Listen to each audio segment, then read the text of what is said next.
Thieth Rukai IPOA koro sidayanga chenro mar medo timo lokruok e bad migao mar obila kaka okang' mar bero kaka gitiyo. Weche mag rocho ratiro mag jopiny e moko kuom gigo makori biro mi pek e lokruok ma isundo kod IPOA. Kata kamano, dwaro mar chulo oganda mano wito ngimagi e lwet obila bende koro twagie ka koro gikwayo piny owacho mondo ratiro kod adieri ochop e wang'e kaka chik dwaro.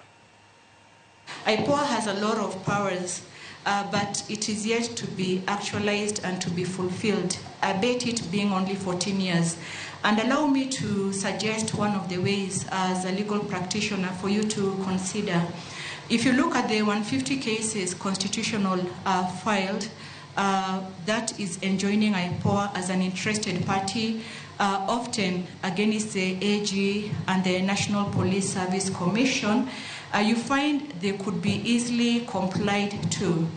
And therefore, maybe it's time we explore how do we rope in judiciary so as to ensure that it retains supervisory powers.